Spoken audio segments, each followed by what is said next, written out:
This is an emergency transmission. Citizens of the world, please, make no mistake. The zombie apocalypse is near. Will you cower and hide, or join us and fight? We are the Zombified. So stay on point and watch your six.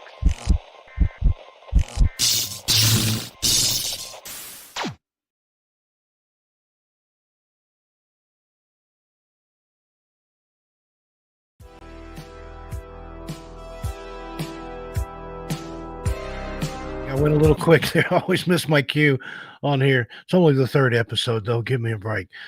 I'll get it down maybe between the next three. Anyway, good to see everybody here. Got people I recognize, some new folks here. Glad to have you with us, and hope it's good weather where you are. It's cold and rainy here in Portland, Oregon, but that's the way I like it. So 5 o'clock in the afternoon just got started here. Let me go ahead and bring the other half of the show, my better half, in here. Gemma, come on in and say hi to everybody. Hello, everybody.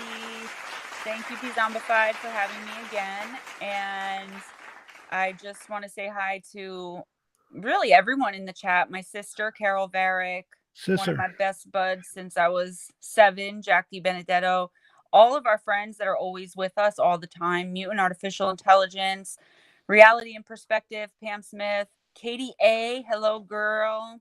Let me go down the little list here.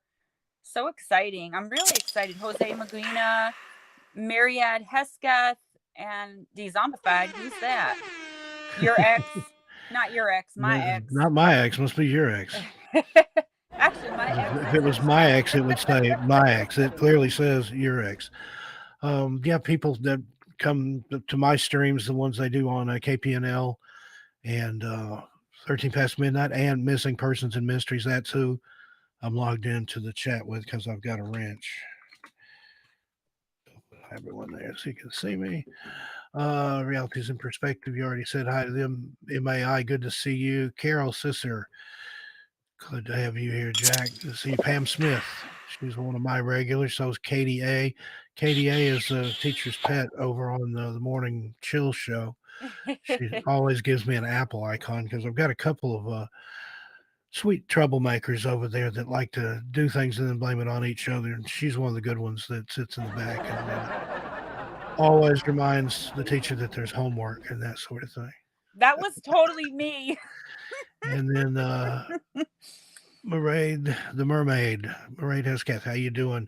All the way from Nottingham, UK. Good to have you with us. I don't know what time it is there, about midnight. I think it's midnight. You're 7 hours behind us till the time changes again. That's a fan right there.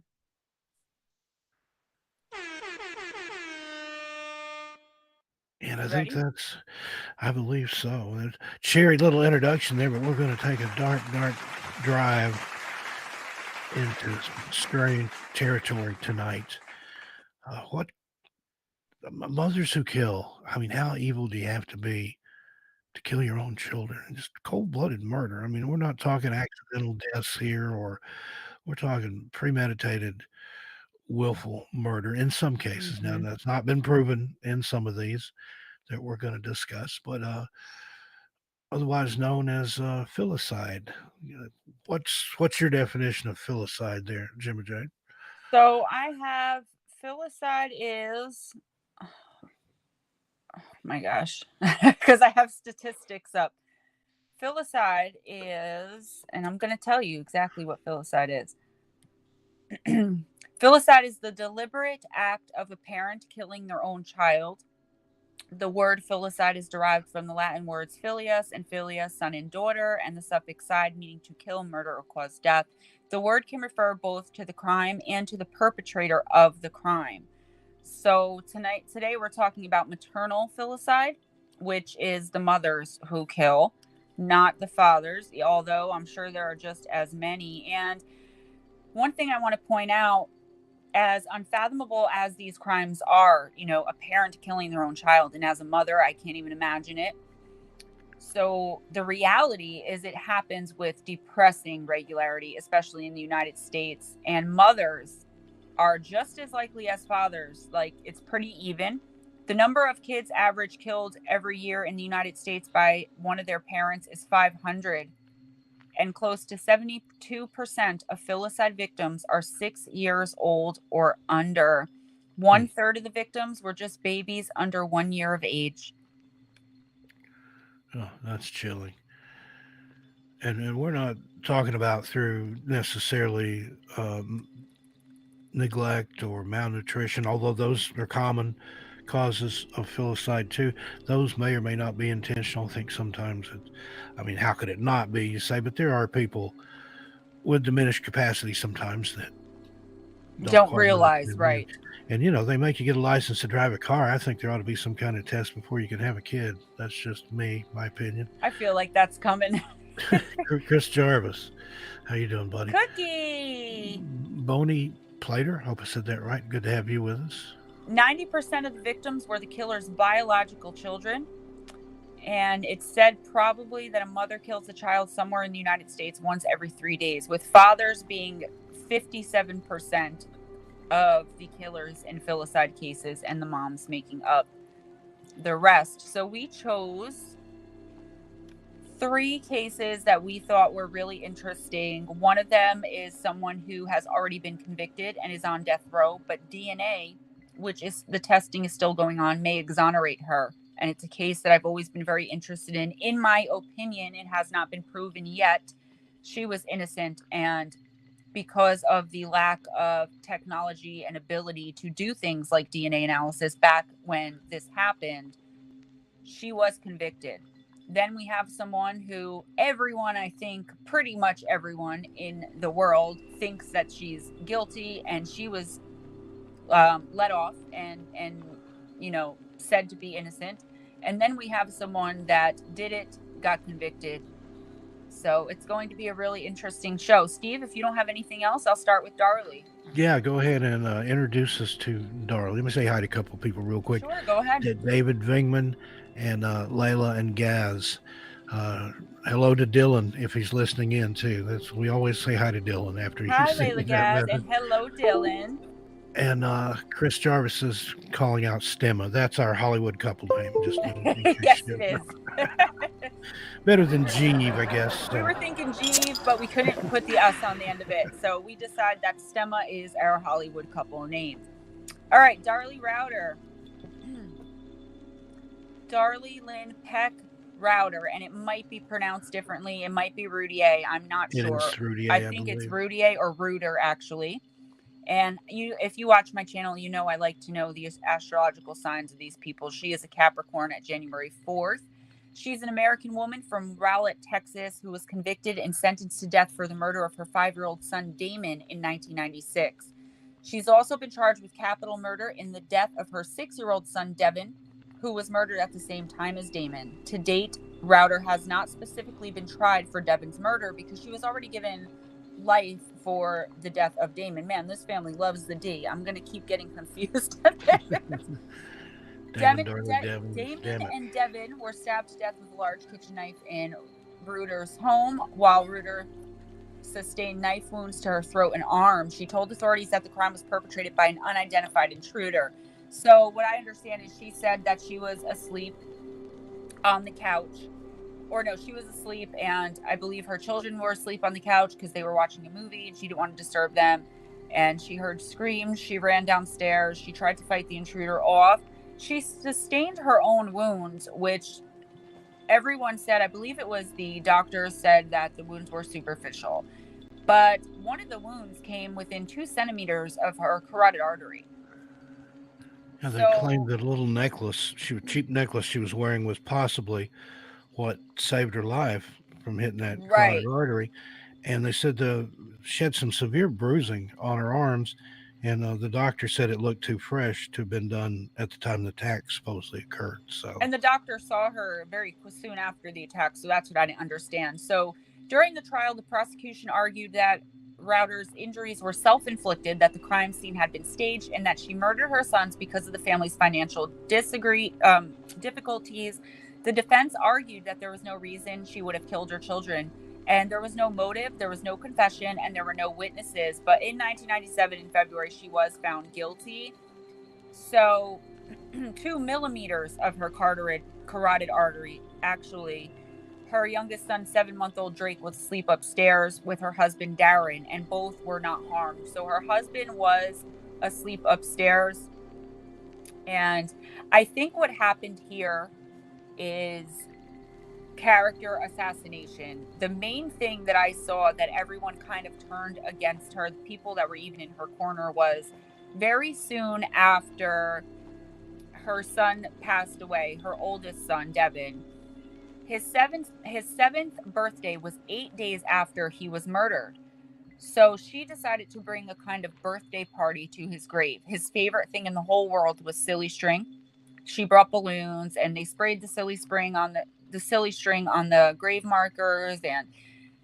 But Darlie said that the news media only captured the celebration part of it, which lasted like 4 to 5 minutes, and they did not capture any of the grieving or the crying. And everyone said that she was celebrating the death of her son, and she said that he wanted so badly to be 8 years old and be a big boy that she was trying to give him a party. And Steve, I'll let you cut in here 1 second. Steve and I were talking before we started, and maybe she was just in shock and still thinking of her son as alive. I mean, how could you not be? 8 days, you're not going to have time to even begin to grieve for a child. Even if you did kill it, I think there's going to be some grief and remorse there. Now, granted, it was in poor taste, I think, to spray silly string on a grave. It seems Right. disrespectful to me. But again, it's a child's grave. He loves silly string. I see all the time where people bring dolls and toys and things and leave them on a child's grave. There's even a headstone I could take you to in East Tennessee that's probably from the early 1900s that has the little girl's doll encased in glass on the back side of the stone, or it did. I think they eventually had to remove it because people kept trying to steal it. But again, I can see both ways on there, but she's obviously wasn't thinking clearly either way, whether she was guilty or not. Um, and I mean, who knows? If that were me, I would have gone to some sort of doctor, and I would have been heavily medicated. I probably wouldn't be able to stand up at my child's funeral. And she said that as well. And family members point out that the newscast did not show an earlier video that depicted the solemn ceremony honoring the children. Darlie said about the video, quote, "He wanted so bad to be 7. I did the only thing I knew to do to honor him and give him all his wishes because he wasn't here anymore. But how do you know what you're going to do when you lose 2 children? How do you know how you're going to act?" Yeah, not just one, but 2 at the same time. And then this is the first birthday, little over a week later. Like Katie says, poor taste maybe, but it's about celebrating for the child, not about placating the media. And again, the media, they like to do that. They like to accentuate the negative and try to put a spin on whatever suits them. And in this case, I think they wanted to make her look bad. And that's exactly, I think that they really thought she did it. And I think they really screwed the pooch on this one. I mean, it's still out. She does not have an execution date because there was a sock found a few blocks away with someone's blood on it that did not, as far as we know now, match Darlie's, and it did not match the kids. There was some of the kids, but someone else's, an unknown male DNA, and they said, "Oh, that probably wasn't from the crime scene." Well, but it was found to have blood from both Damon and Devon on it, right, and the third party's blood. So again, that's hopefully where DNA will come in. And she called the police like right away, right after the intruder was said to have left. And the thing is, for her to have had time to stage the scene, do you know what I mean? And run like 5 or however many blocks away that was, throw the sock, run back in. And the cop said the thing that struck him the most odd was that Darlie, he kept telling her the youngest kid was still alive. Damon, I think it was Devon, was still alive, and she was not going to him. She was concerned with her wounds. She wasn't going to. He kept saying, "Go comfort him. He's still alive." And she kept saying, "I can't. I'm in pain." And he took that as her being non-caring towards, do you know what I mean? Towards the child. I think she was probably, I don't know how she didn't go to him, but I can't say. Do you know what I mean? I can't say the kid was sitting there dying, had just been brutally, attacked, and he was calling for her. But the husband also was downstairs and comforting the son. So maybe she thought, okay, I'll let him do that. Let me take care of my injuries, which could have hit my carotid artery. Yeah, I agree. I mean, again, you don't know what kind of mind frame or mindset you would be in that kind of tragedy. Some people do weird things under that kind of pressure, whereas some people exhibit grace, other people go the absolute other direction. But I like what they pointed out there, that there wouldn't have been enough time for her to do all that and stage the scene. And I take it that the husband didn't hear anything, didn't hear a scuffle, didn't hear any He screams or did not shouts, hear anything. anything upstairs. It did not wake the baby up. And I love how the police totally, rejected. It's like the things they were trying to use against her, once they were explained, the police then rejected them. They didn't, I think they had tunnel vision on her. I don't think she had the best reputation. They were a very poor family. So that's Darlie Routier. I am going to be doing a full video on her, one of my deep dives in the next coming weeks, because her case has always fascinated me. And when Steve said, we're going to cover mothers who kill, I was like, we have to do Darlie. But we have another mother who I'm pretty sure the world thinks is guilty, who Carol, by the way, my sister Carol, she shares a birthday with your son, who we're pretty sure she did it. And the thing is, I understand why she was found guilty, because the prosecution did not prove its case beyond a reasonable doubt. And they let like I was talking about last week, a Chicago-style trial go on. Steve, you want to bring her in?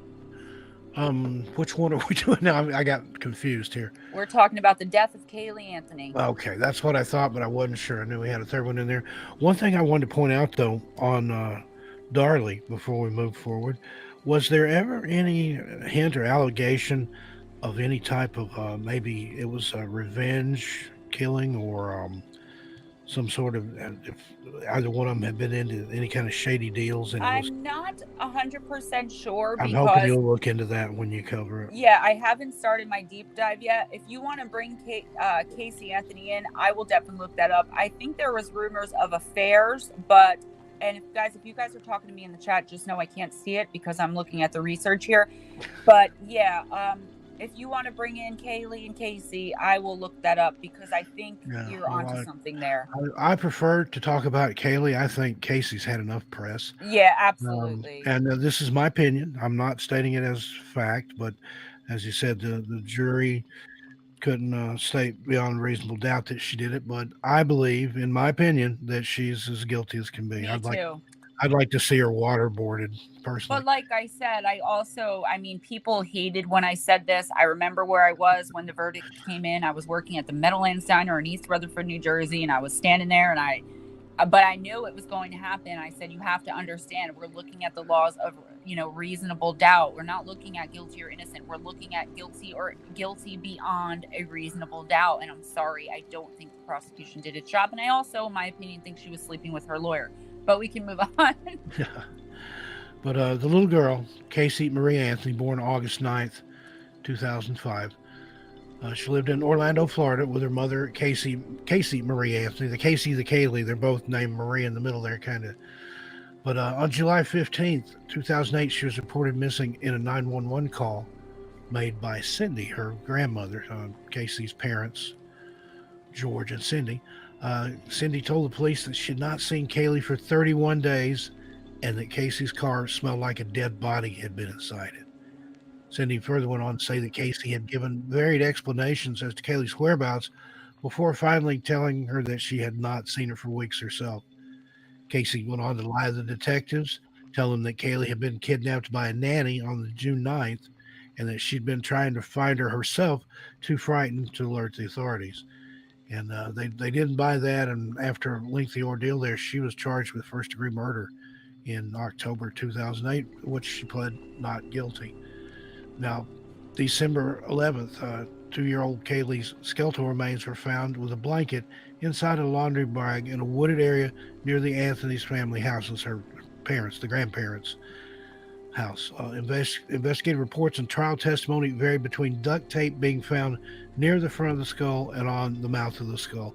Now, again, that's one of those things I don't know how you can get it confused. It was either on the skull or near the skull. That's a big gap there.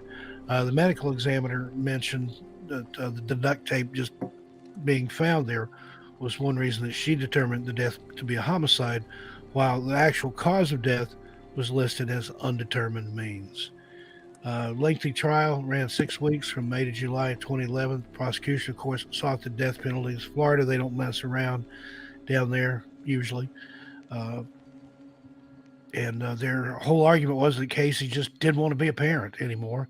She wanted to go out and party and have a good time, and that she had murdered her daughter by administering chloroform and then applying duct tape.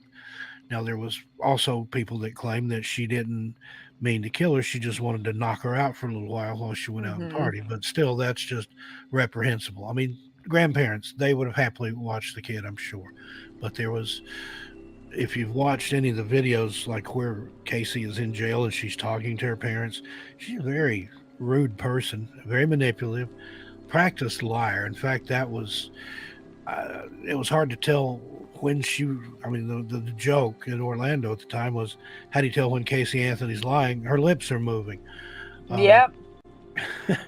But at one time she took the detectives to where she supposedly worked at Universal Studios, took them on this wild goose chase, wound around, went through all the office levels and offices, buildings and everything, and then finally turned around and laughed and said, "You got me. I don't work here." After talking, for months, how she'd worked here and how she'd met the babysitter through her friend from work. Turned out that he barely knew Casey in passing, that he hadn't worked there in a long time, and he had never used this babysitter that she claimed, this whole fantasy thing that she had made up. So I don't know if she's just a pathological liar, if she's been accused of being into drugs and things. Again, that's opinion. I have no facts on that, but we did talk about, I think it was last week, with Mary Bell, again, lying in the face of factual evidence is a psychopathic trait. I've always believed that, I have an article here too, I always believed that she was giving her daughter something very strong to make her sleep, and that seems to be what George Anthony, Casey's father, believes as well. He said the idea that the little girl drowned in the pool is bull s, and he said that he'll never again talk to his daughter and that he thought she should be suffering behind bars. But here's what he had to say about the prosecution claiming that Casey was giving Caylee something. Keep in mind, this is just George Anthony's opinion. This has never been proven. He said, quote, "I don't believe that she drowned in this pool. I don't believe it. That's a bunch of crap," end quote. He then explained how he arrived at his belief that young Caylee was being drugged by her mother. He said, "Caylee was always a very healthy child, a very healthy girl, but there were times that she would sleep for 10, 12, 13, 15 hours at a time, and it makes no sense to me. When I would see her from one day to the next, it was totally different.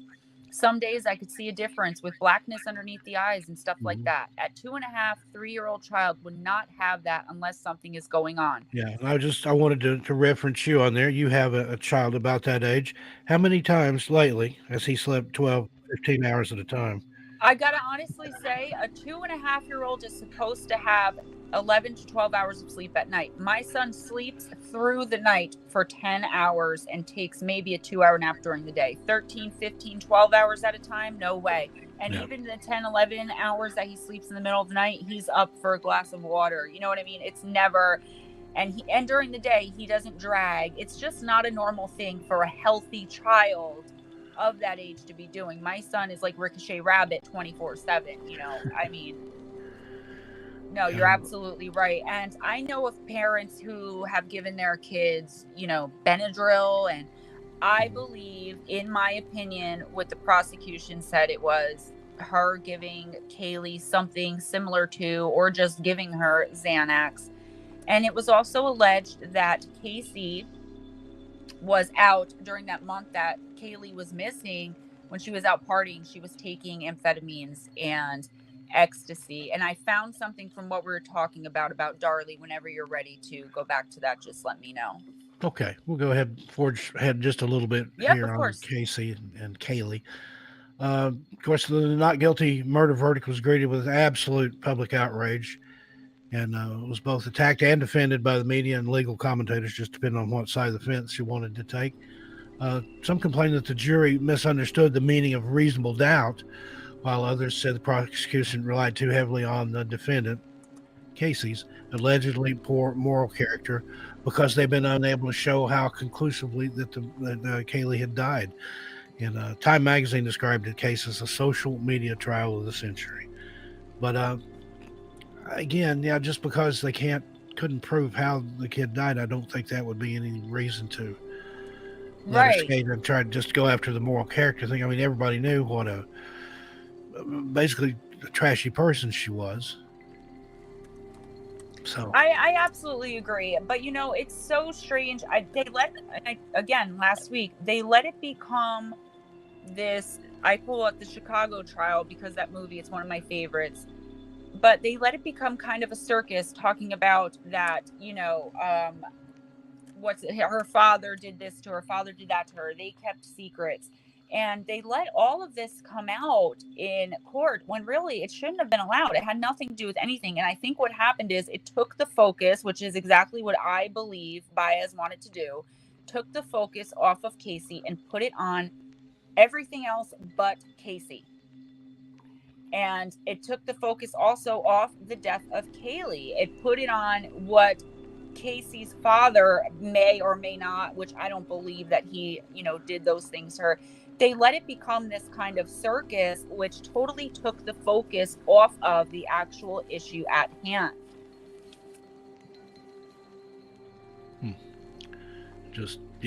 I was shocked myself when they came back with a not guilty. Now, as far as I know, she is out and about living in an undisclosed location. I don't know if she changed her name or not, but she's proud to be who she was. She enjoyed the spotlight. I sleep very, very well at night, and that's a direct quote from Caylee Anthony in the first. That's in the first one of the first interviews she did years after she was found not guilty, and she wasn't found innocent, mind you. This is always not guilty, and it's such a sketchy area too, because like finding someone competent to stand trial. Do you know, for someone to be competent, all they have to do is understand what it means to die? I found that out in my research, and there was one man who didn't eat his dessert from his last meal right before he was going into the electric chair, and they asked him why he wasn't eating it, and he said he was saving it for later. Now, does that sound like someone who understands that they're about to die? No, but he was. That's sad. I've read that account. Yeah, he said, "No, I'll save it for when I get back." Exactly. So, were drugs involved? We don't know. But, by all accounts, I got to say, though, on the other side of it, by all accounts, Casey was a loving and doting mother.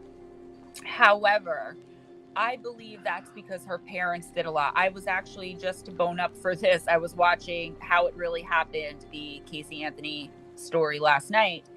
I love that show, by the way. They have so much more information than you see in most places.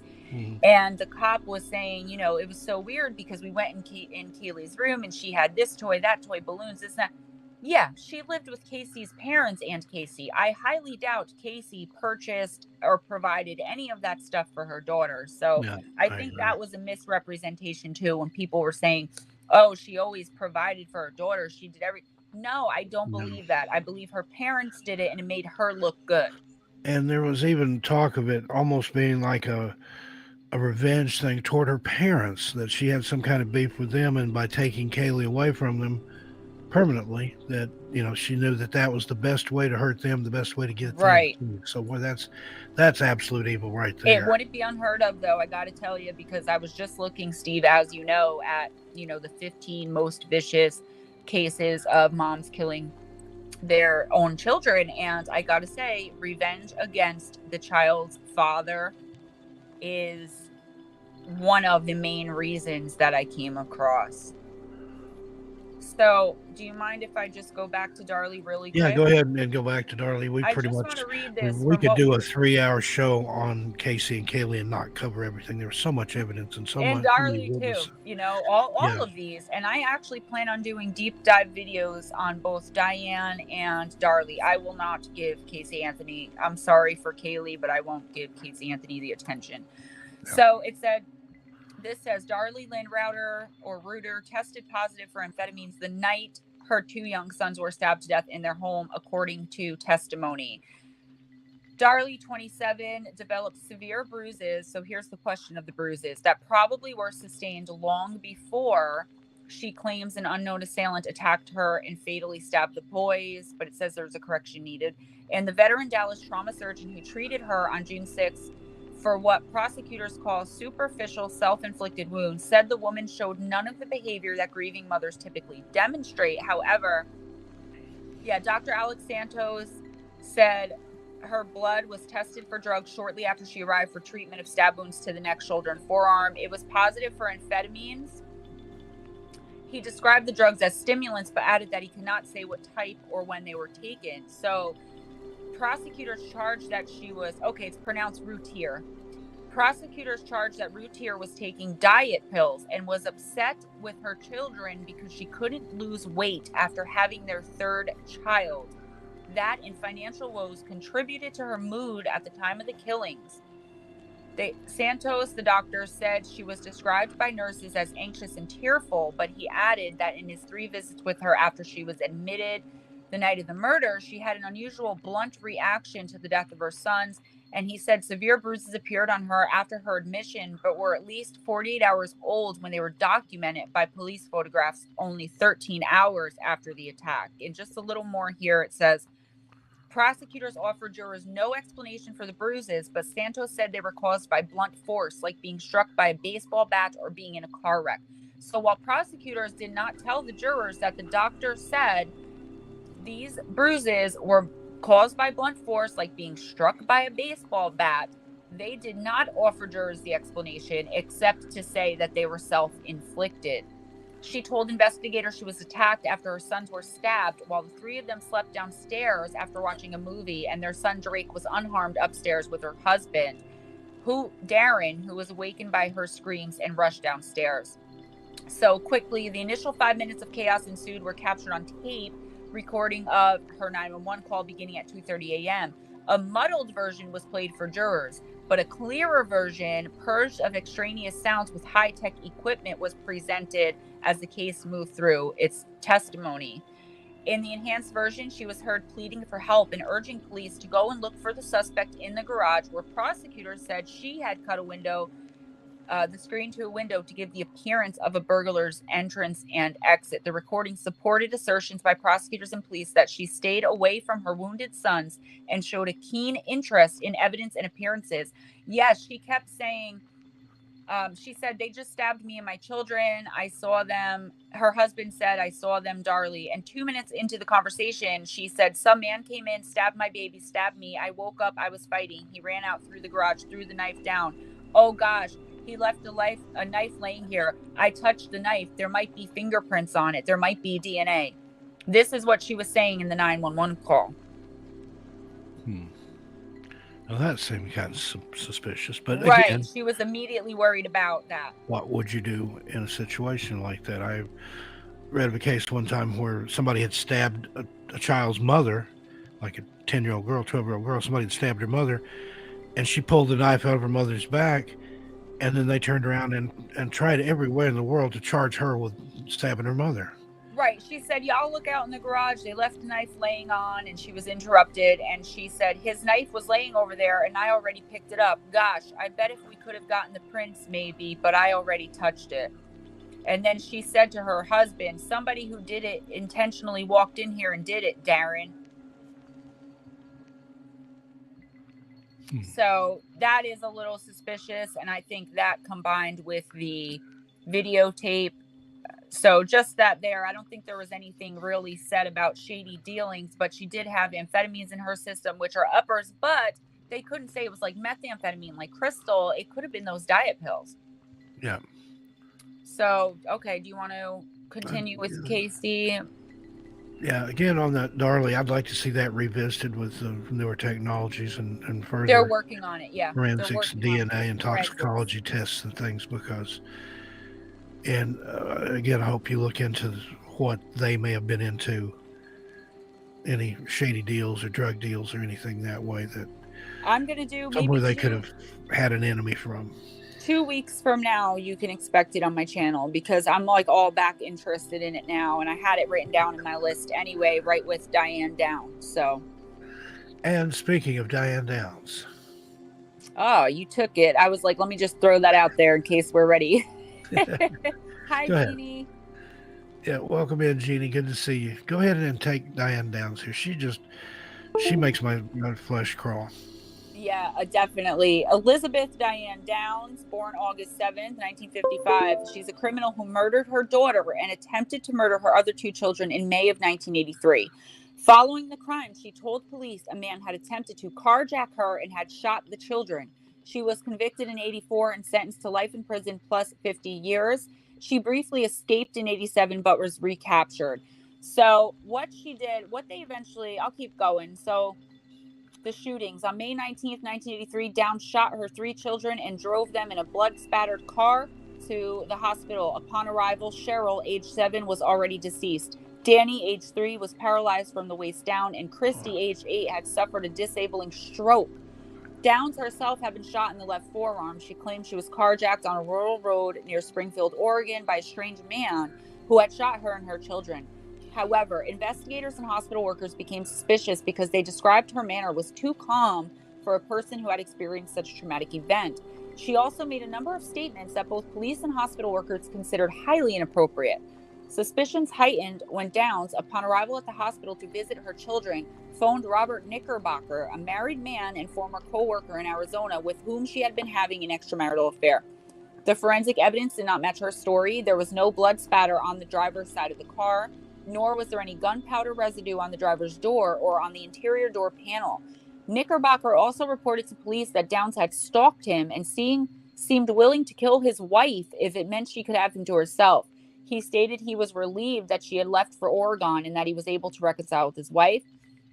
Downs did not disclose to police she owned a .22 caliber handgun, but both Steve Downs and Knickerbocker informed them that she did. Investigators later discovered Downs bought the handgun in Arizona. While they were unable to find the actual weapon, they found the casings in her home with extractor markings from the murder weapon. Most damaging, witnesses saw her car being driven very slowly towards the hospital at an estimated speed of 5 to 7 miles per hour, 8 to 11 kilometers, contradicting her claim that she drove to the hospital at a high rate of speed after the shooting.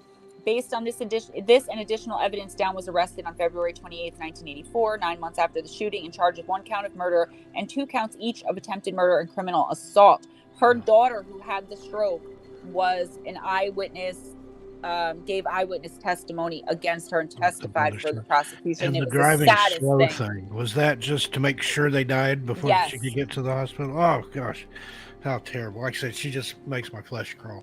They said that she shot her children to be free of them so she can continue with her affair, as Knickerbocker let it be known he did not want any children in his life. Much of the case against her rested on the testimony of her surviving daughter, who once recovered her ability to speak, described how her mother shot all 3 children, were parked at the side of the road, and then shot herself. She was convicted. And then the aftermath, Downs' 2 surviving children eventually went to live with the lead prosecutor on the case, Fred Hugie. He and his wife, Joanne, adopted them in 1986. Prior to her arrest, she became pregnant with a 4th child and gave birth to a girl who she named Amy Elizabeth a month after her 1984 trial. 10 days before Downs' sentencing, Amy was seized by the state of Oregon and adopted by Chris and Jackie Babcock, who renamed her Rebecca. As an adult, Rebecca appeared on the Oprah Winfrey Show, discussing how she feels about her biological mother. She wrote to Downs in her younger years and has stated that she regrets it, regarding her mother as, quote, a monster, end quote. She said that she had no idea her mother was this evil monster, Diane Downs, until she was watching a movie with her boyfriend one night. And she was watching, I think it was the Lifetime original movie, the one with Farrah Fawcett, where Farrah Fawcett played Diane Downs. And she said that's when she realized, oh my gosh, She said it really took a toll on her. She started doing drugs. She stopped doing good in school. She just kind of went wild because she thought to herself, this person is my mother. Oh my gosh, what am I going to be? Diane never told anybody who the father was, but one person found out, I think it was Anne Rule, and didn't tell. She said that she would keep the secret. What happened was Diane went to someone's house, and I think it was the mailman, that's what I've heard, with a bottle of liquor and some marijuana, and just did what she did with him. And she said when her children died before she was arrested, she said in an interview, the thing about children is, yes, 2 of my children are dead, but they're so easy to have. I can just have 2 more. Wow.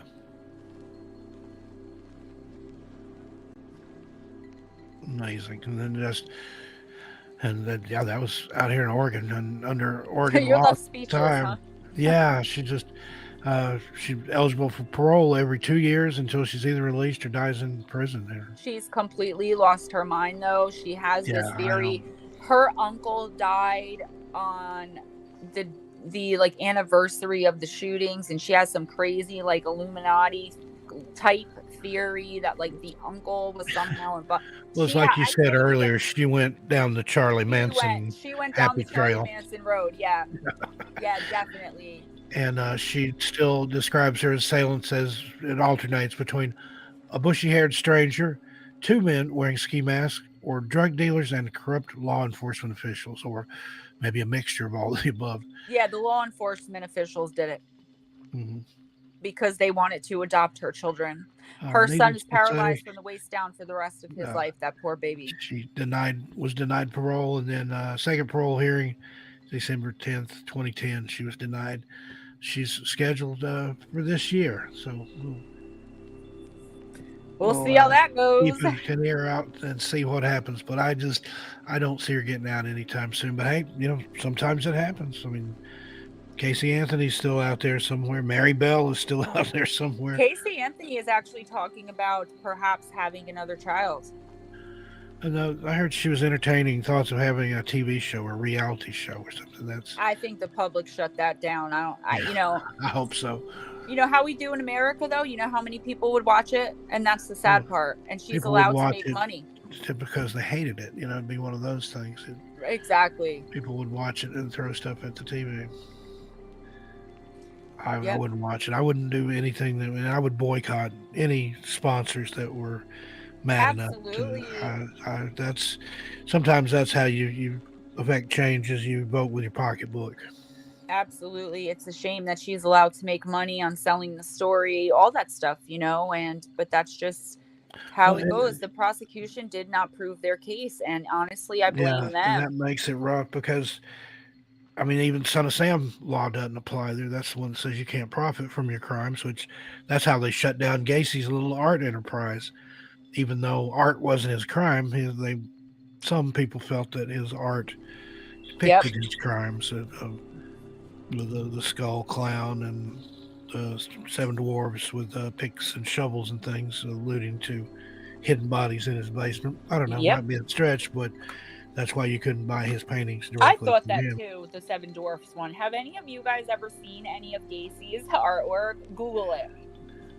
It's frightening stuff. I owned one of the skull clowns for a few years and I got the creeps with it hanging on my wall eventually and just got rid of it. And I think I paid $100 for it, sold it for $300 and thought, triple my money.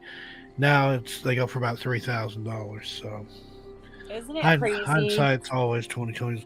After my daughter was born, though, I just felt weird having it on the wall. I mean, I know he killed men and boys, but still, somebody, a killer, a serial killer, touched that and painted that. And we've talked about cursed objects and haunted items and things. I didn't want to interrupt you, yeah. Like, Chucky doll or something. There might have been something of him in that. And that's the last thing I want is Pogo the Clown to pop out of a painting and start running around in my home where I'm going to fall a child. Absolutely. Clowns in general, but definitely not Pogo. So we talked earlier today that if we had a little bit of time, I could bring up who I feel is the most evilest in Before you do that, can we go to a break real quick? Yeah, of course. Okay. We're going to take a quick break, these messages from our sponsors, then we'll be right back. So stick around, folks. Thank you.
Okay, and we're back now.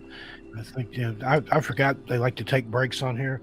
We usually just plow right through, and Yeah, sorry about sometimes that. we'll run over an hour and not even realize it. Like it's been an hour and 15 minutes already. So sorry about that, the Zombified. I know you guys like to take a break in there. So I found, just quickly to bring us out, and I'm just sorry about that. I ended up deleting what I was doing, and now, okay, so this one is a little bit of a grisly case. So a Utah resident named Megan Huntsman was arrested in April of 2014. And we're not going to go deep on these cases. This is just kind of an overview of what happens. She was charged with the murder of 6 infants because bodies of the babies, all believed to be hers, were discovered in containers in a garage. A 7th infant's body was also found, although Huntsman claims this tragic child was a stillborn. Her husband went into the garage to look for something and found these infants' bodies. They were all his children, and he said he never even knew that she was pregnant. Yep. I mean, I can't even. I'm worried about those people that don't know they were pregnant. I suppose it's not impossible, but it seems very improbable. I mean, I don't know. Like, I know with my first son, I doubled my body weight, but with my, like, you know, with RJ, unless you saw me from the front, you did not know I was pregnant. Like, I would turn around, like turn a corner, and people were like, "Oh my gosh," you know. But you knew you were pregnant. You could tell, right? and I knew I was pregnant for, you know. I'm just like, I've heard, I can see if you're like a young kid, you know, 13, 14 years old, but then again, no, you know what? I don't I don't see how you don't know that you're pregnant. I just heard about that. People adults that, you know, having some sort of physical ailment, they go to the hospital and give birth. And I didn't know I was pregnant. Okay. Yeah, I'm looking right now. I found something before, and I hope I can find it because I did not mean to delete it. It was a woman who killed her daughter with a metal toy airplane.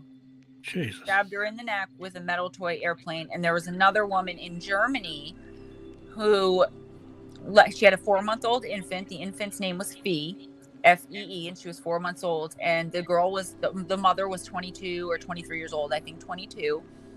And she went out and partied. She did ecstasy. She did some meth. She drank. And 3 days later, when she finally came out of this inebriated, intoxicated state, she thought to herself, "Oh my gosh, I forgot about Fee."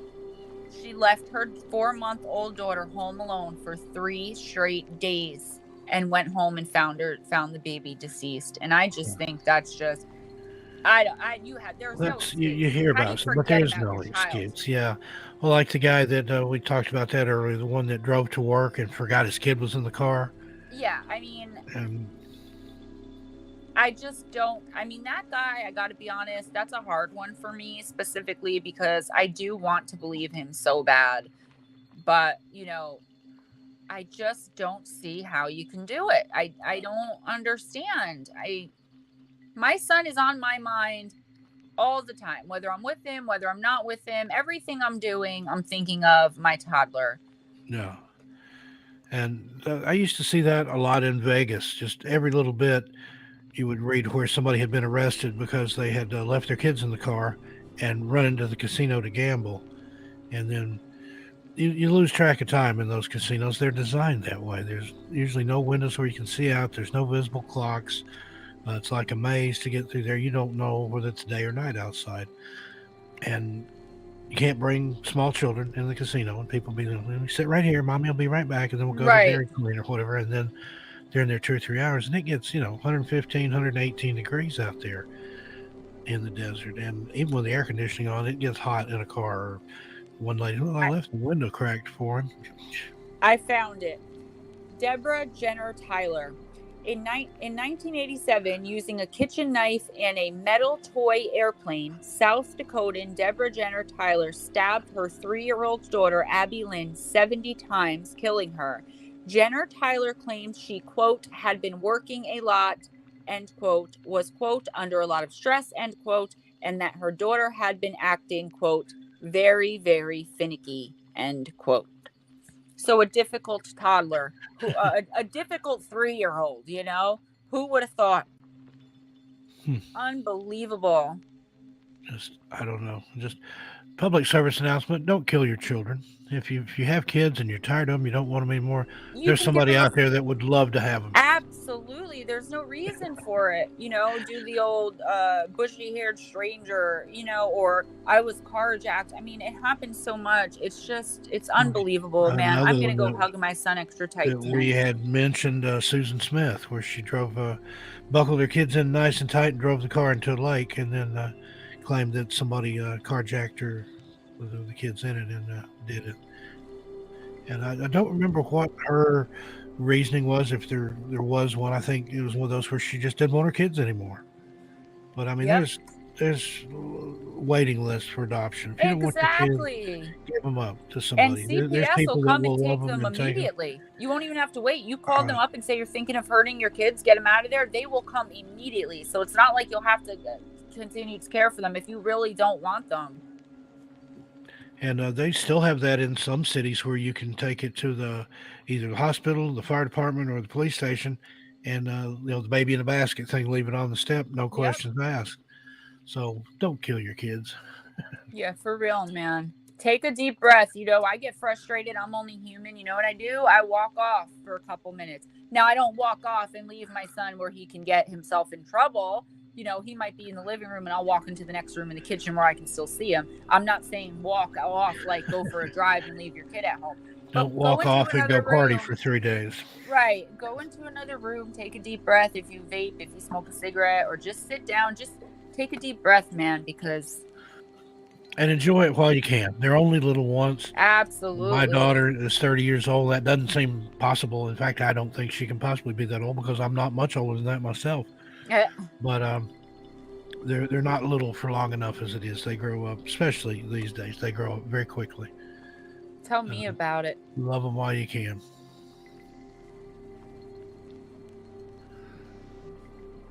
Well, did you have anything else to add on this cheerful? No, not at all. De-zombified. You're right. Count backwards from 20. You know, definitely. But other than that, I just want to say, really, you know, thank you guys so much. And don't forget to hit the like button. We got 22 watching now, 18 likes. If you guys are not subscribed to my channel, I'm still doing the slow climb to 1,000 to get that monetization. So please, if you can head on over to the Gemma Jade channel and subscribe. It's true crime and paranormal. I would really appreciate it. Steve will pop the link in. I think most of you are already over there, but in case you guys aren't, I would really appreciate it. I could use all the support and help I can get. I do my best with the channel. I think I put out pretty good content. I try to do deep dives into everything, especially when it comes to the true crime cases, the paranormal cases. So. Okay, I put a link to Gemma's chat in there. Because I was asking if we want to open up the line there and maybe take a call. Yeah, sure. Let's do that. If somebody like to call in and talk to us, the Zombified will know how to get the link to you. I think I interpreted that correctly. Let me know in the private chat there, the Zombified, if that's not what you're asking me to do. Oh, you want me to drop the link? Okay, I can do that. And if you're going to come on and talk, keep it respectful. Yeah, community guidelines, guys. That's going to get us all in trouble here. But if you'd like to give us a call, call in. There you go. Hit that link. And Kenny or Mysterio will approve you to be in. And you can ask us anything within reason. Take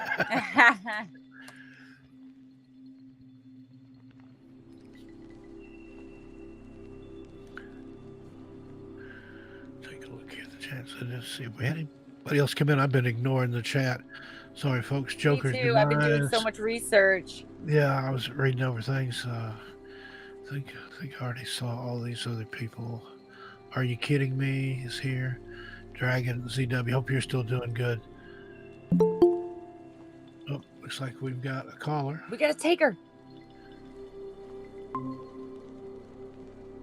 Oh, it's your sister, Carol. Hey, girl.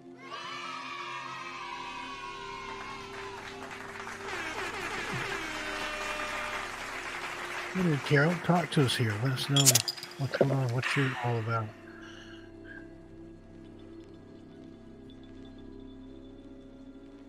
Are you there?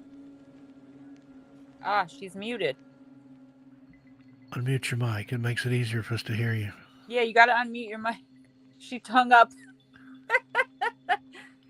Carol, you got to unmute your mic.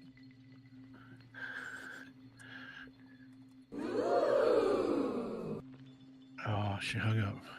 That's what I just said. She hung up. My family does not know how to. She gone.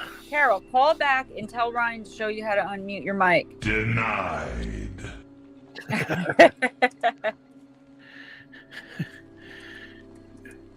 Go ahead, give it a try again, Carol. If you look in when you get connected, there's a little icon down. There's 3 microphones in the middle. One's a camera, one's microphone. The other hangs you up, I think. Call back. Call back, or Gemma's going to tell embarrassing stories about you. And I will too. There she is. Now hit the microphone button. The micro. Nope, that's the camera. The one next to. There you go. Yeah, now we can hear you. Sorry. So what do you got for us? I think you guys are absolutely awesome. I heard a few stories tonight that I have never heard before. Oh, no, we're just getting warmed up. This is only episode 3. We haven't hit our stride yet. Yeah, and wait till you hear my deep dives in a couple weeks on these stories. They're insane. I bet you never heard of Diane Downs, right? Never. Yeah. Never. And I was kind of curious about what this battle royale was because I won one of them. It's just a little cute game that they do, I think, where you win, like just to win. You want a new car. Your new car. And you I got love you, sis. Thanks so much for calling. Love you too. Talk to you guys soon. Love listening to both of you. All right. thank you. Thank you. All right, good night. Thanks so much for calling. Oh, that was nice. Put just a little My little sister's something a sweet fangirl. She on loves top me. of after all this dark creepy stuff. It's nice to have just a little nice interaction here and It kind of is, shake and it's- off some of the dead people vibes, dead murderer vibes, It was whatever. nice to get, some positive. I've been dealing with, some negativity, and it's nice, to get positivity and to hear, that people do enjoy listening to it. Sometimes, like, I'll talk to Steve and I'll be like, "Are we weird for being interested in this?" I know I'm weird. I don't know about you. I never see you at any of the meetings. I'm burning them. But yeah, it's nice even after we've done these dark dives then to just step back and take a breath. I almost felt like I was holding my breath for this whole episode because some of this is just so I know. terrible and it can weigh on the psyche. And that's how I've always been able to balance it out. After even listening to somebody else's show like this, then I'll go and watch animal videos or skateboarding fails or something. Terry Brown, I don't think I said hi to you. It's good to see Terry. you with us. Someone else just came in that I didn't say, that we did not say hi to as well. Fear the Great White. How you doing? I didn't see him sneak in either. Somebody, we'll go ahead and take another call. The Joker's Demise, if you want to call in. And there he is. I'm assuming it's a he.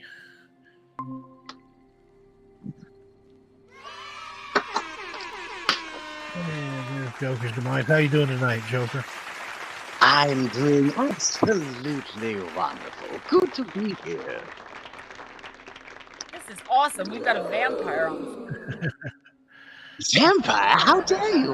Well, I'm a clown. Oh. Could be a vampire clown. It did kind of sound like a little I'm Bela the Lugosi. Joker for crying out loud. Before Gemma Jade, I went by Harley Monroe, and I have been obsessed with Harley Quinn since '92 when she appeared. So I'm so happy to see my puddin' calling now. Oh, Harley, stop. You're the brightest jewel in my box. Anywho, the reason I'm calling in is because I myself was adopted. And the message to go along with that the general consensus. If children and the burden is just becoming too much for you, and that in itself, your children should not be a burden. Children are a source of joy in one's life. I myself cannot wait to have children. I am very much prepared, and I cannot wait to have a wonderful little bundle of joy tugging on my pant leg saying, Daddy, Daddy, pick me up. It would be adorable, and I can't wait for it. Awesome. But That's the attitude to have. I The didn't attitude. They're a blessing, they're joy, but until you have them, you'll never know that joy. And again, that's what makes it so hard for me to understand these people that just snap or that just don't want kids, or they're with somebody new and that person doesn't It's want very kids. easily preventable too. I I've mean, yet to meet anybody that I would give up my kids for any reason. nope. Exactly. I 100% agree. And a few years back ago, I actually served on a court case of a father who had held his 3-year-old son under scalding 300-degree Oh, water because he would not pick up his toys. oh my gosh. Oh, And thankfully, he got life sentencing. But they lose. Sometimes I can understand parents sometimes losing their temper with their child, but you have to take a child at a grain of salt. A child is going to do things they don't understand. Sometimes the things that they are doing is something that they should not be doing. But that in itself also reflects on your parenting. That's Now, how I'm you not going to parent, say right. that you are being a bad parent. Like, I'm not saying you're going to be a bad parent. I'm saying that you need to reflect and readjust your parenting style. I absolutely agree with you. And I feel Agreed. like, it's not the child's fault. And if you don't know what to do in that moment, again, take a breath, walk away. But that's where you be a parent and you teach the child why what they're doing is wrong. You can't just, I totally agree. Totally agree, Joker. Absolutely. It's And like I training an animal won't or go something, into I won't go into the full story, but I will give you a little bit of a background on my little adoption history. I was born in San Marcos, San Antonio, in the state of Texas. And I did not find out that I was adopted until I was 6 years old. And I did not meet my real parents until I was 23 years old, which is 10 years ago today. Ooh. And I got to meet my birth father, and my birth father is a biker man. He has a Harley Davidson. He's a part of a crew of people who drive around and ride around and all of that stuff. And my father was of a bit of a, for lack of a better word, badass. And he ran with a very rough and tough crowd. And when I met him, the whole time I was driving up there to meet him, the whole time I was thinking in the back of my head, what if I am not the man that he wanted me to be? What if he is disappointed in the man that I have become? And I am just racking myself with all of this self-doubt. And when I get out of the car and I see him and he walks up to me and he starts crying and I start crying. Oh my gosh. Beautiful moment. And we just hug and embrace. Yeah, and right. all of those dark thoughts just fly away. And see, if you hadn't gone through that, you would never have known. You would have always had that doubt, self-doubt, and possibly even self-love because you thought you weren't good enough. My parents told me that they didn't put me up for adoption not because they didn't love me. My parents had me when they were 17 years old, and they could not take care of me. Therefore, they wanted to give me a better life. Therefore, I was adopted by my beautiful, loving parents, Herman and Barbara, and they have given me the childhood that I would wish upon any child regardless. I'm almost crying of the right now. situation. Right on. That's a great story. So you're like the actual opposite of your namesake there. Yes, indeed. Yes, I know. Thank you so But much for sharing that. That's so Yeah, amazing. thank you for coming on. We appreciate it, Joker. no problem. I was getting all misty eyed. Yeah, that's what a wonderful story. And Just you you know, don't it's crazy expect for the things. kid. I knew that was coming. For the kid, even though he was 33 years old, for the kid in the situation to have those insecure thoughts, you know, I think, I don't know, that just said something to me. Like, he was so worried about impressing his parents that he had never met, because he might have had that feeling that perhaps he wasn't wanted. And I think that's really amazing. But I mean, kudos honestly to the parents. You know, people that give their kids up for adoption, women, single women especially, get a bad rap.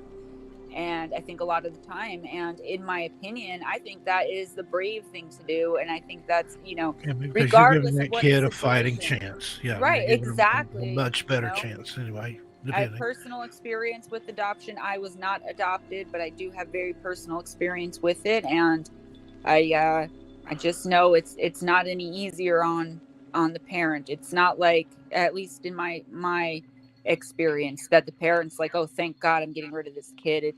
But even if it was like that, I would still respect the person for being Yeah, able to be honest with that. So it's better than putting them in the lake or stabbing them with an airplane or shooting them. Definitely. exactly. So yeah. Chris Jarvis wants to adopt some black-eyed kids, I think. Guys, go subscribe to my channel. Every time you do, a BEK gets into a home. He finds their forever home. That's right. That's what we say around here. Every time you subscribe to Gemma Jade's channel, a BEK finds their forever home.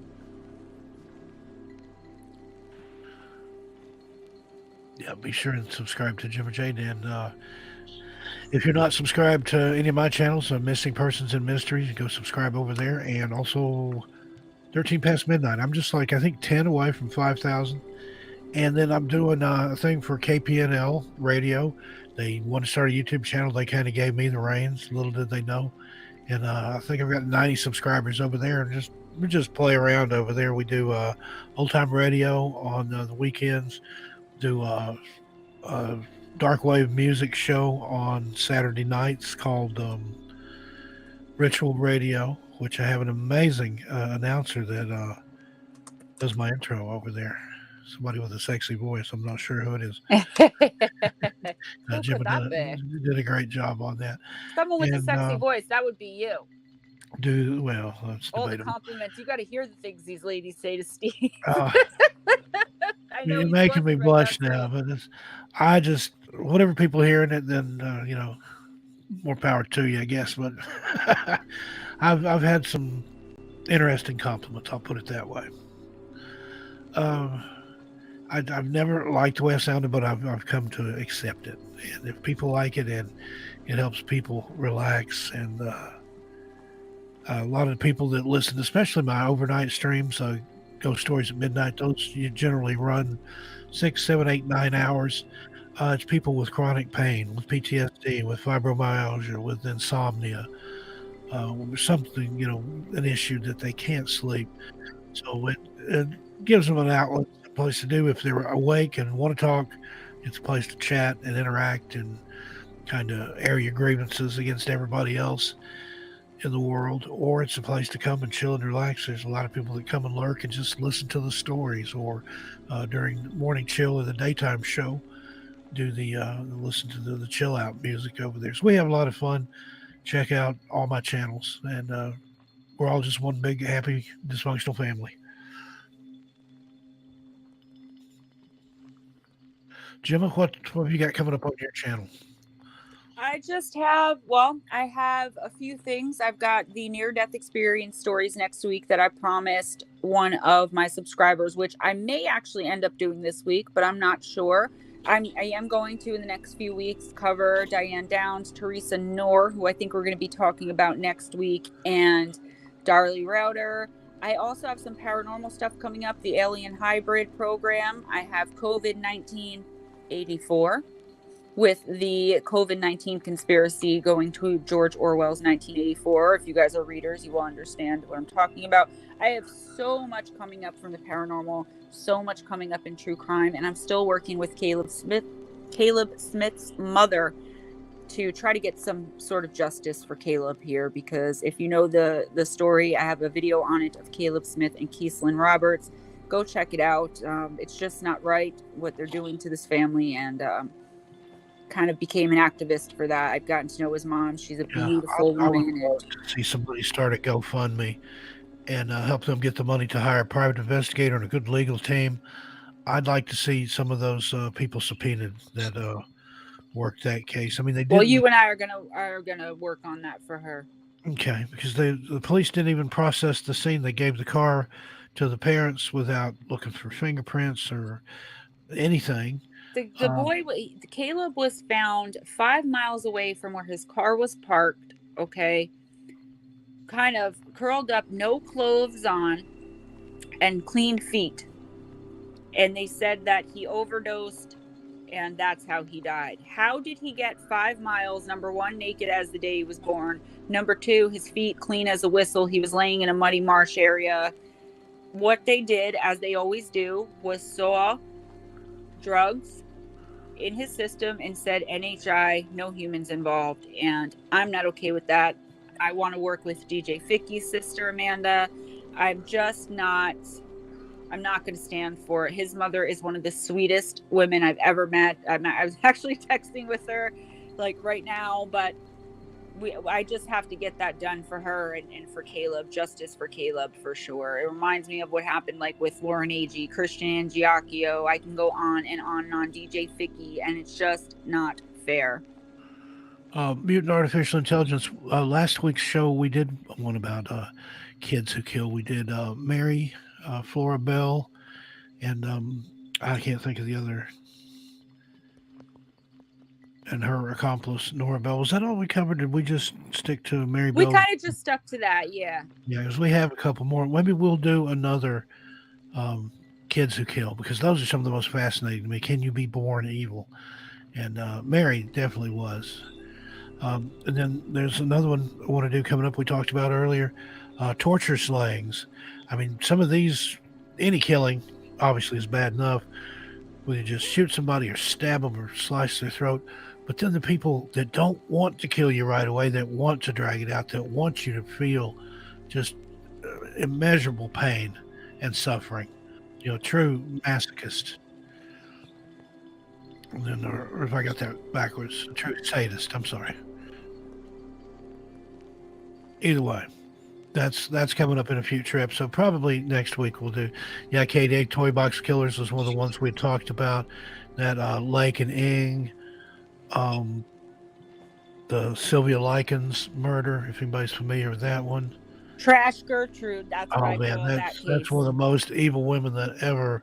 And Teresa Noor, they definitely belong in the exact. Can I tell you guys, Teresa Noor, the first true crime book I ever read was called Whatever Mother Says, and it was about to got me into true crime. It made me an obsessed. I don't like saying I'm a fan of true crime. It's like saying, it's like saying Ed Kemper is my favorite serial killer. Ed Bundy's my favorite serial killer.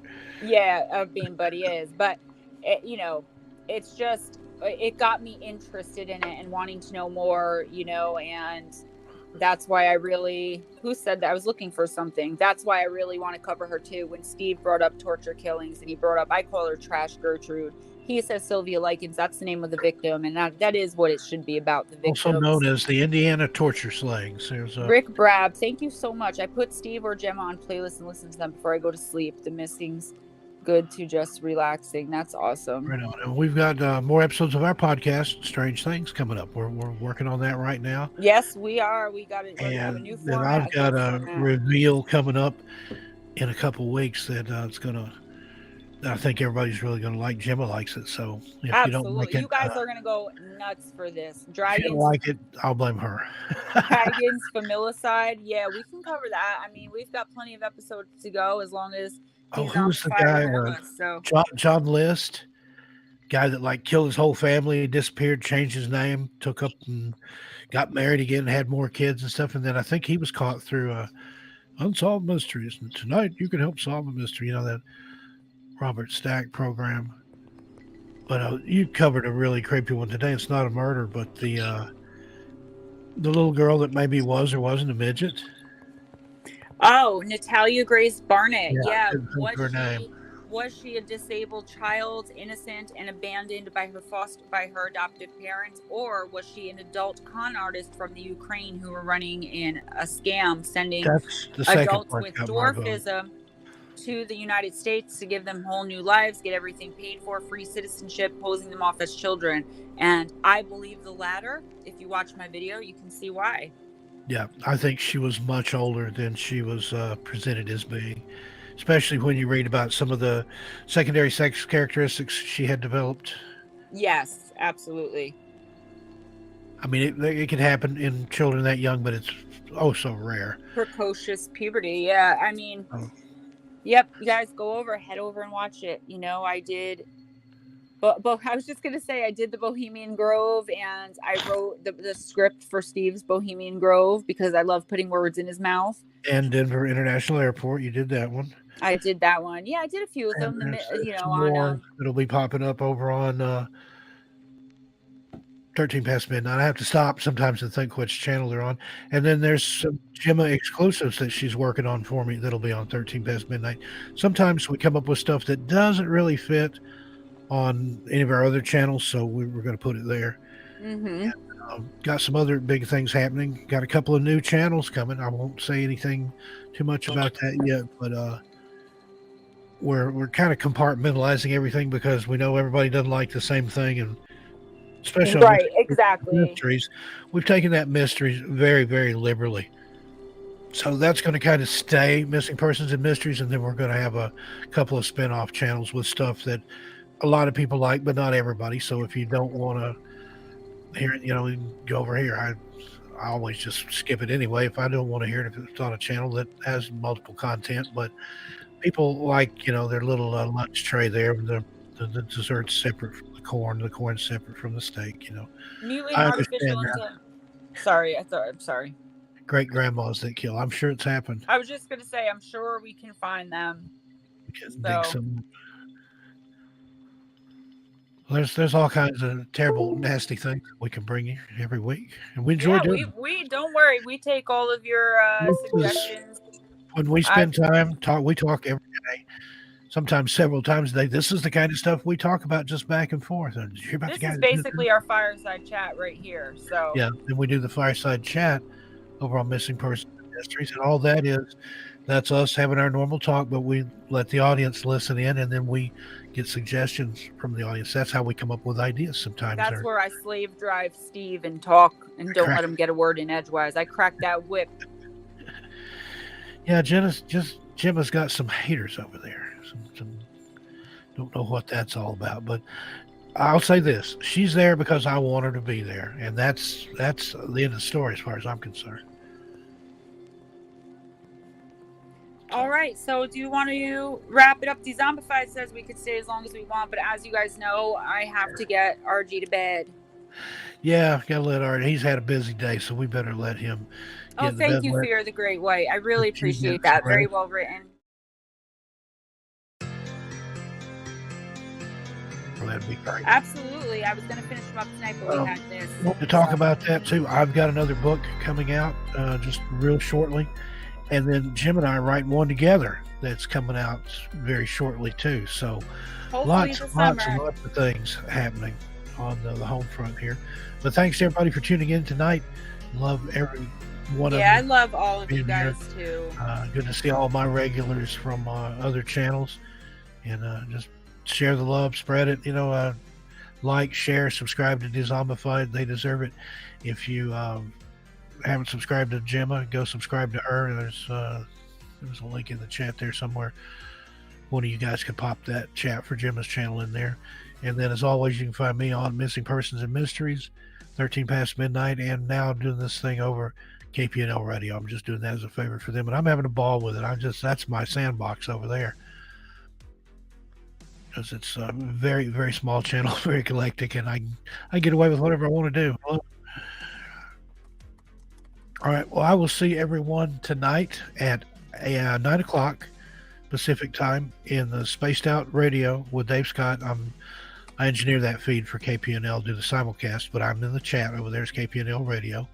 And then immediately after Dave, come over to 13 past midnight at midnight Pacific time for Ghost Stories at midnight. Usually 20 classic ghost stories. Runs anywhere from 4 or 5 to I think last night's ran about 10 hours. So looking for something to do, can't sleep, want something good to listen to, or some fun people to chat with, come on over and join us. Again, thanks to the Zombified for having us on here. And we'll be back next week with something that we mentioned there. One of those. We'll decide which one to run with. Thinking it's probably going to be the torture sling. Yeah. There's so much stuff out there. You can have a show every day and not cover everything. All right, guys. Have a great night. Be kind to each other. Remember, it doesn't cost anything. And sleep well. Sweetest dreams. Bye-bye. As always, thank you for joining me here as the other half of the show. And all you guys out there, be good to yourselves and each other. I'm Steve Stockton on behalf of Jim and myself. I'll talk to you next time. Good night, everybody.